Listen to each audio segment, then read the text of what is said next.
इस पत्रकार वार्ता में आप सबका स्वागत है।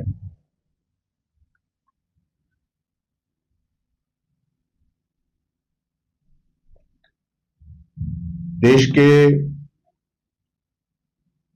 प्रधानमंत्री नरेंद्र मोदी जी ने 2014 में जब शपथ ग्रहण की बतौर प्रधानमंत्री, उस वक्त देश एक बहुत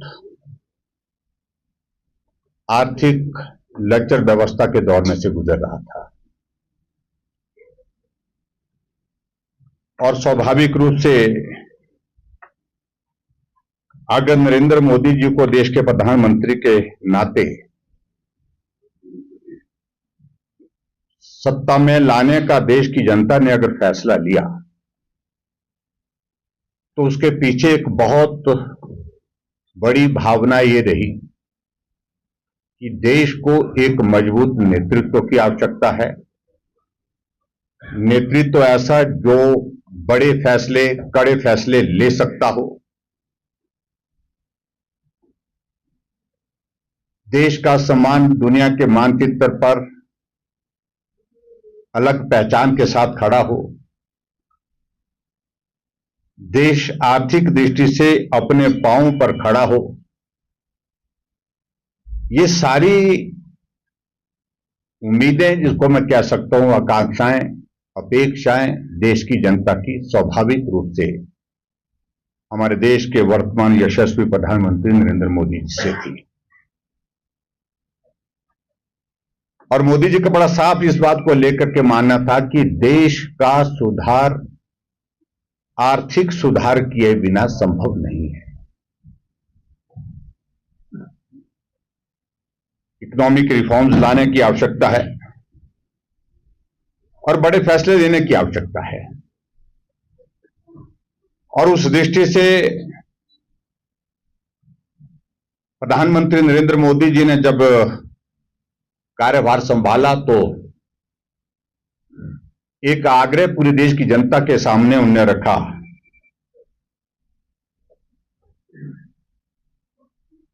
कि जनधन के अंतर्गत आओ सब देशवासियों, हम अपना अपना खाता बैंक में खोलें। पूरे देश भर में बहुत सारे विपक्ष के लोगों ने बहुत सारी टिप्पणियां की उस बात को लेकर के कि खाता तो खोलेंगे लेकिन पैसा कौन डालेगा, खाता खोलने से क्या होने वाला है। लेकिन उस सारी बात के पीछे एक भाव था जो आप लोगों ने सुना भी है, कई बार भी सुना भी है, पढ़ा भी है कि देश के एक पूर्व प्रधानमंत्री जिन्होंने कहा था कि अगर मैं किसी आदमी की मदद करने के लिए 1 रुपए भेजता हूं तो 1 रुपए में से उसको 15 पैसे मिल पाते हैं, यानी कि बहुत कम पैसा जो है उस व्यक्ति तक पहुंच पाता है। रास्ते में जो व्यवस्था है उस व्यवस्था का शिकार बन जाता है। इसलिए प्रधानमंत्री नरेंद्र मोदी जी ने कहा कि जनधन के अंतर्गत खाते खोलो। और आपने देखा कि देश ने सहर्ष उस आग्रह को स्वीकार किया और स्वीकार करने के साथ आज हम इस बात को कह सकते हैं कि 55 करोड़ नए बैंक खाते जनधन के अंतर्गत पूरे देश भर में खोले गए।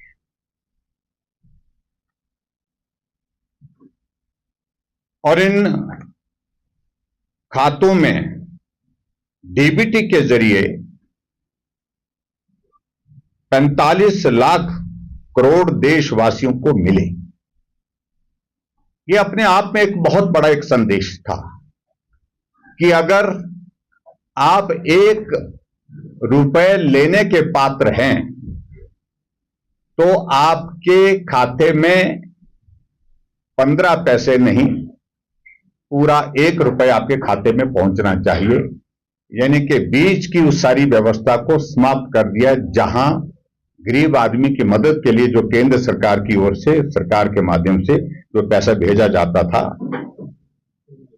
उस पैसे को वहां पर पहुंचाने में जो कठिनाई होती थी। ये एक मुझे लगता है कि एक बहुत बड़ी एक शुरुआत उस दृष्टि से थी। उसके बाद आगे हम अगर रिफॉर्म्स की दृष्टि से कहें, इस बात को तो पूरा देश में, पूरी दुनिया अब जानती है कि नरेंद्र मोदी जी बड़े फैसले लेने वाले, मजबूत फैसले लेने वाले नेता हैं।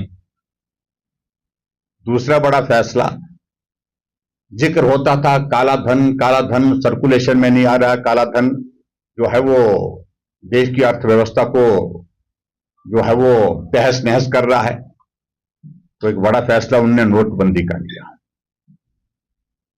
हालांकि उस पर भी कई तरह की टिप्पणी करने का मौका कुछ लोगों को मिला, लेकिन उसके बावजूद भी उन्होंने फैसला लिया और बहुत बड़ा पैसा जो सर्कुलेशन में नहीं था वो सर्कुलेशन में आने के लिए विवश हुआ। ये मैं समझता हूं कि एक बहुत बड़ा कदम था और जिस कदम को कोई बड़ी हिम्मत के साथ ही कर सकता था, और ये हिम्मत की तो देश के प्रधानमंत्री नरेंद्र मोदी जी ने की।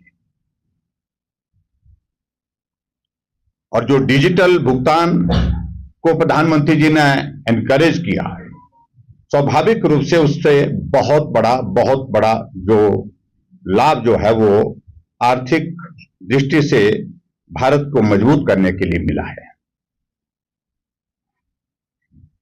इस बात को भी हम अच्छी तरह से जानते हैं कि आगे बढ़कर के यूपीआई की अगर हम बात करें तो यूपीआई में भी आपने देखा होगा इस बात को कि 30 दिसंबर 2016 को यूपीआई की शुरुआत की और आज देश में 51 करोड़ से ज्यादा यूपीआई के यूजर्स हैं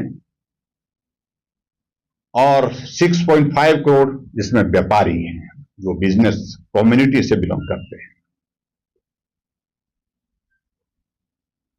और अगस्त के महीने में 8 लाख करोड़ जो है वो ट्रांजैक्शन यूपीआई के माध्यम से हुई। ऐसी बातों को लेकर के मैं आप सबके सामने जो बात कहने की कोशिश कर रहा हूं, उसका अभिप्राय है कि रिफॉर्म्स लेने की आवश्यकता थी, करने की आवश्यकता थी। उसका एक इंपैक्ट जो है भारत की अर्थव्यवस्था पर निश्चित रूप से पड़ना चाहिए। और आज हम इन सारी बातों का जिक्र करते करते अगर यहां पहुंचे तो मैं इस बात को कह सकता हूं कि आज हमारे भारत की जो विकास दर जो है वो 7% से भी ज्यादा की गति के साथ जो है वो आगे बढ़ रही है। सबको एक सपोर्ट मिला और उस सपोर्ट के चलते प्रदेश में जो टैक्स के कलेक्शन के नुकसान के कारण जो है किसी तरह की कठिनाई का सामना नहीं करना पड़ा। तो एक बहुत बड़ा वो फैसला था और वो फैसला जो है जून 2022 तक लागू रहा। 2022 तक सभी प्रदेशों को जीएसटी कॉम्पनसेशन का पैसा मिला, जो एक कमिटमेंट केंद्र सरकार की हमारी उस वक्त की थी। उसके तहत जो है वो उसको पूरा किया गया। लेकिन बाद में बीच बीच में हर बात को लेकर के बात आ रही थी कि जीएसटी में रिफॉर्म्स करने की आवश्यकता है, सुधार करने की आवश्यकता है। और स्वाभाविक रूप से कोई नई चीज शुरू होती है और बड़ी चीज शुरू होती है तो उसमें सुधार की गुंजाइश के लिए हमारे प्रधानमंत्री नरेंद्र मोदी जी का मन हमेशा खुला रहता था। हमेशा वो कहते हैं कि सुधार का, सुझाव का हमेशा अभिनंदन होना चाहिए, स्वागत होना चाहिए। मैं बतौर फाइनेंस मिनिस्टर जब मैं मुख्यमंत्री था, जीएसटी काउंसिल की बैठक में गया तो समय समय पर लगातार उसमें सुझाव होते थे और उन सुझावों को सुना ही नहीं जाता था। बहुत सारे सुझावों को वहां पर माना भी जाता था, स्वीकार किया जाता था और जीएसटी काउंसिल की बैठक में उनको पारित किया जाता था। जहां जहां जिन जिन राज्यों में कठिनाई का दौर जीएसटी के इंप्लीमेंटेशन के बाद आ रही थी, उन सारी चीजों को सरल करने की दिशा में कदम उठाए गए।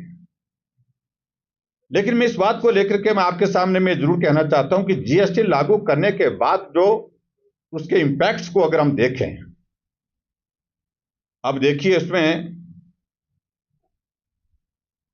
लगातार जो है जीएसटी के जो करदाताओं में जो है वो जो नंबर का जो इंक्रीज, संख्या में जो वृद्धि लगातार हुई।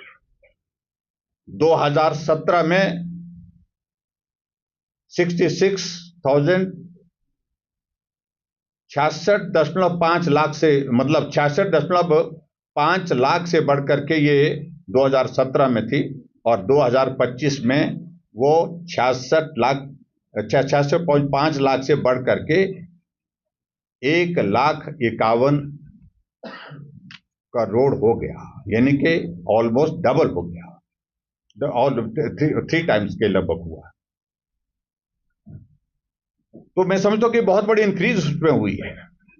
जो जीएसटी के जो करदाता हैं उनके नंबर में इंक्रीज, बहुत बड़ी इंक्रीज हुई है। और जो रेवेन्यू में जो इंक्रीज हुई है उसका भी मैं जिक्र करना चाहूं तो वो भी आंकड़े हमारे पास है कि 2024 में तो जीएसटी का जो कलेक्शन था कुल मिलाकर के वो 22.08 लाख था, 22.08 लाख करोड़ रहा, और 4 वर्षों में ही आकर के ये लगभग दुगना हो गया, जिसमें 18% जो है अधिक जिसका जो है वो इसमें इंक्रीज हुई है। यानी कि 2024 में जो टोटल जो है कलेक्शन जो है जीएसटी की हुई है वो 22.08 लाख करोड़ हुई है। और ये बहुत बड़ी एक इंक्रीज जिसको मैं कह सकता हूं तो वो हुई है। और जो इसकी जो CAGR जिसको बोलते हैं कंपाउंड एनुअल ग्रोथ रेट, वो जिसकी इंक्रीज हुई है वो 18% के लगभग हुई है। और स्वाभाविक रूप से ये देश की आर्थिकी को मजबूत करने के लिए एक बहुत बड़ा आधार बन गया। स्वाभाविक रूप से नई चीज थी देश के लिए, देश के व्यापारियों के लिए, देश के लोगों के लिए। और शुरू में बहुत ऐसा भी लगा कि बहुत कॉम्प्लिकेटेड है सारी चीज में, इस प्रक्रिया में से कैसे होकर के हम सारी व्यवस्थाओं को ठीक प्रकार से चला सकते हैं। लेकिन धीरे धीरे इस फैसले के पश्चात चीजें आगे बढ़ी, और मैं इस बात को कह सकता हूं कि आज पूरे देश भर में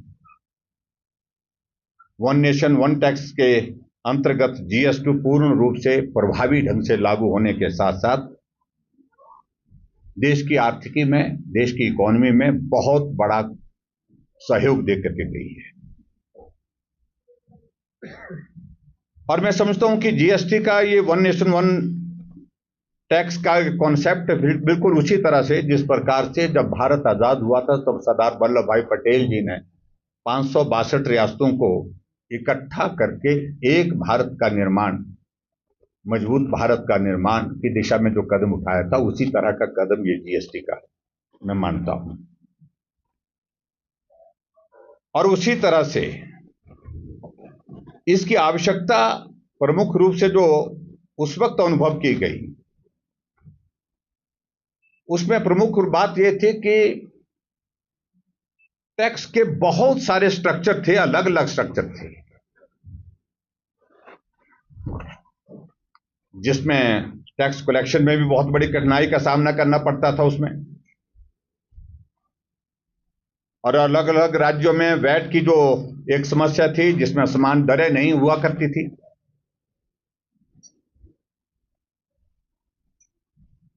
लगभग 17 प्रकार के उस वक्त टैक्सेस थे और 13 किस्म के जो है वो उपकर थे, सेस थे। तो वो सारी चीजों को पूरे देश के अंदर, यानी कि एक राष्ट्र के अंदर जो है अलग अलग व्यवस्थाओं को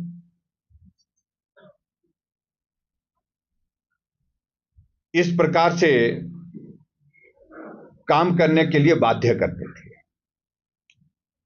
लेकिन जीएसटी का फैसला होने के पश्चात वो सारी चीजों को एक प्लेटफॉर्म पर ला करके जो फैसला हुआ, तो निश्चित रूप से उसके एक बहुत बड़ा लाभ हुआ है।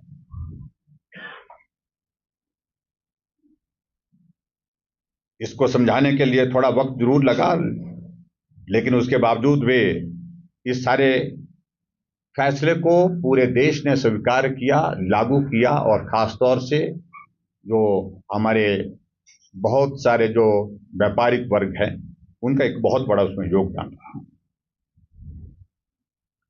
और जब ये जीएसटी लागू किया गया उस वक्त एक व्यवस्था भी दी गई कि जो टैक्सेस में सारा नया जो हमारा ढांचा आया, जो स्ट्रक्चर आया है, तो स्वाभाविक रूप से उसके कारण जो है बहुत बड़ी कठिनाई का सामना करना पड़ेंगे कुछ राज्यों को।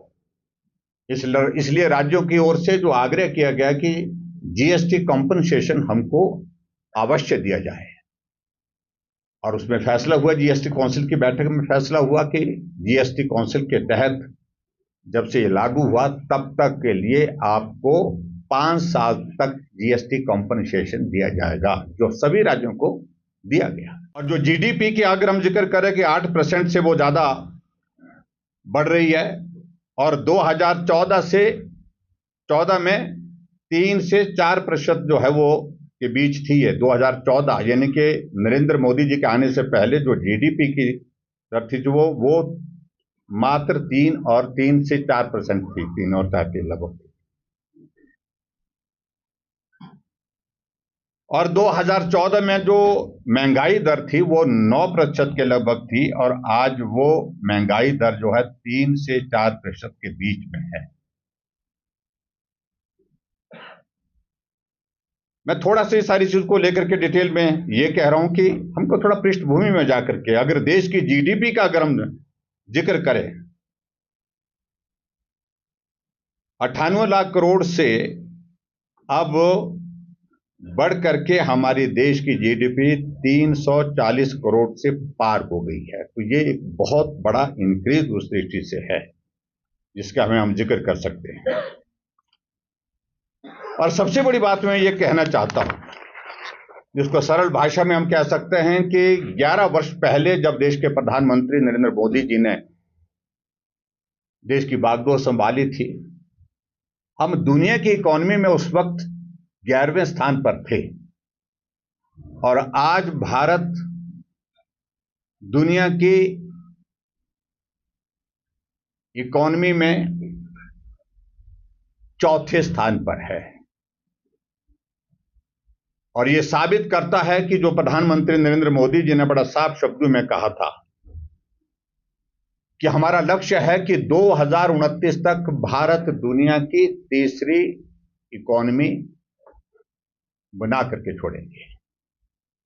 और स्वाभाविक रूप से इस बात को हम सिर्फ दावा ही नहीं कर रहे हैं, ये होने वाला है। इसलिए होने वाला है जो इम्पैक्ट आप लोगों ने देखे हैं, जो देश की इकोनॉमी में सारी चीजों को लेकर के आए हैं। मित्रों, इस बात को लेकर के भी बड़ा मुझे आप सबके बीच में कहना है, जिस विषय पर आज हम बात करने वाले हैं, और वो है जीएसटी के अंदर जो रिफॉर्म्स लाए हैं। अब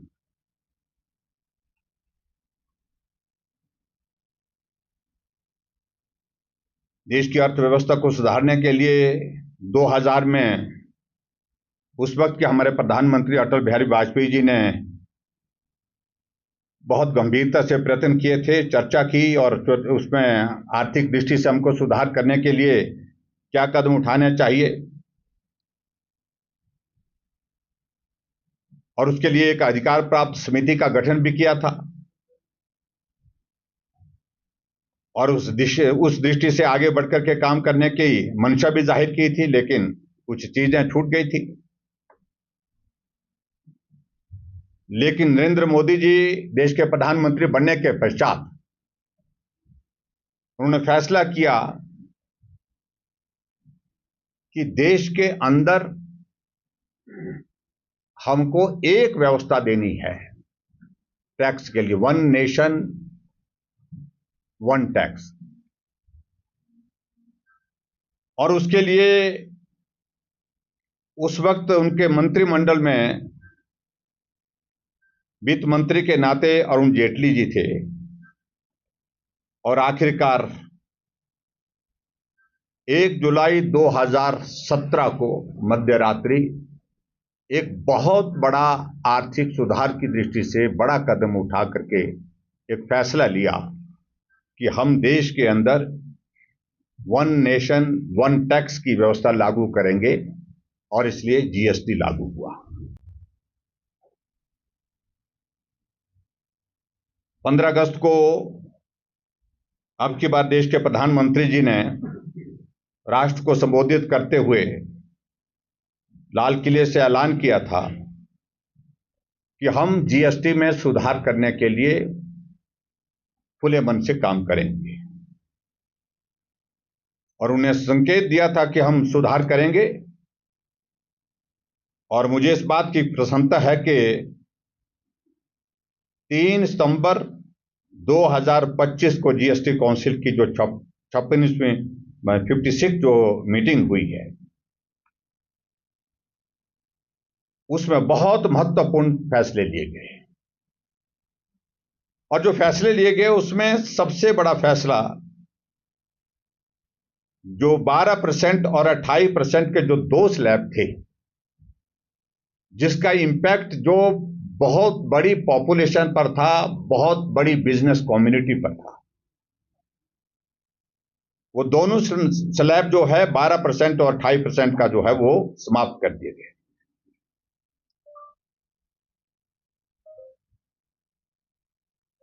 और प्रधानमंत्री जी ने यह भी ऐलान किया कि नवरात्रे के दिन, यानी कि इस बार जो है 22 सितंबर को नवरात्रे हैं, उस दिन से ये जो रिफॉर्म्स हमने किए हैं ये लागू हो जाएंगे।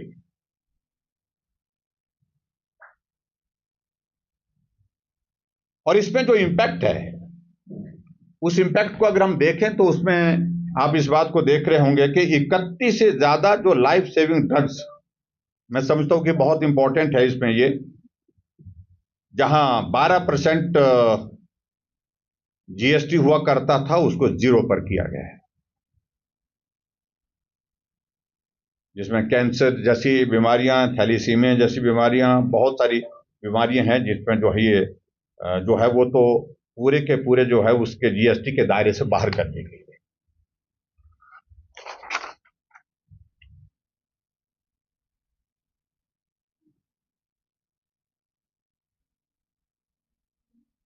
और 18% के दायरे में जितनी भी जो वस्तुएं आती थी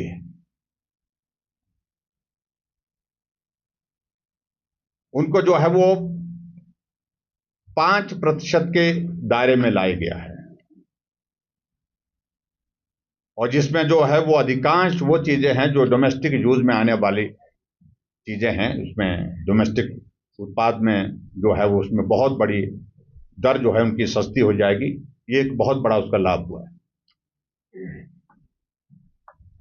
28% वाली जो जीएसटी की दर वाले सामानों में 18% की कैटेगरी में रखा गया है, जिसमें रोजमर्रा से जुड़ी हुई बहुत सारी चीजें उसमें।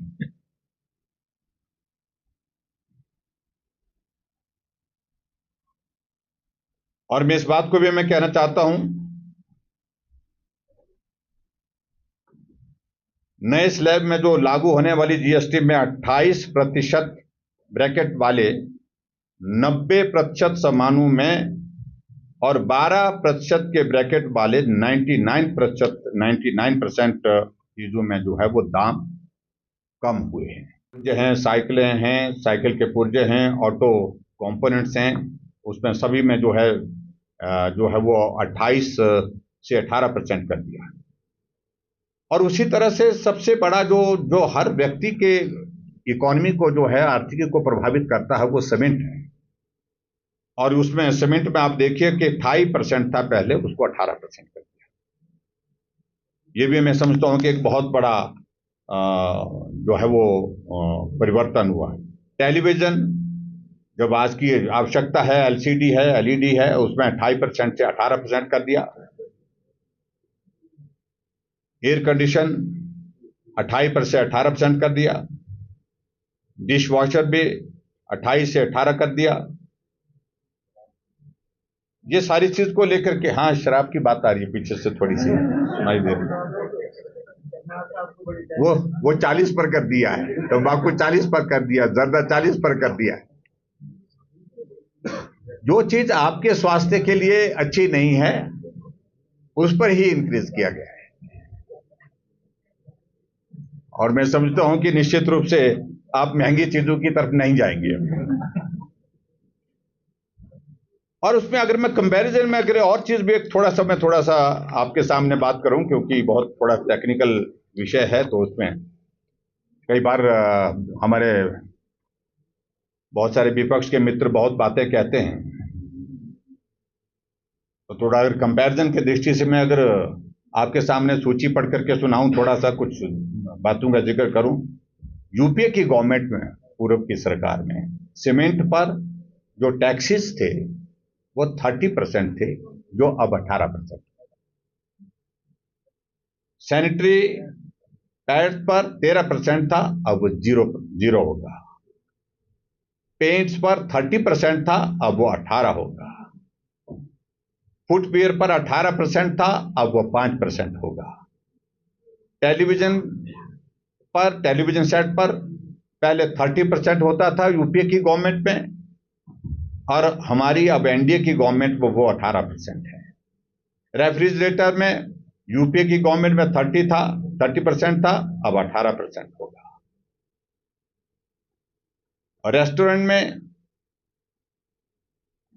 21% था, अब वो 5% होगा। वॉशिंग मशीन 30% था यूपीए की गवर्नमेंट, अब 18% है। कॉफी पीने के जो शौकीन हैं, पहले यूपीए की गवर्नमेंट में 30% था, अब वो 5% है। मिनरल वाटर 28% था यूपीए गवर्नमेंट में, अब वो 5% है। फर्टिलाइजर में 12% यूपीए की गवर्नमेंट में था, अब वो 5% है।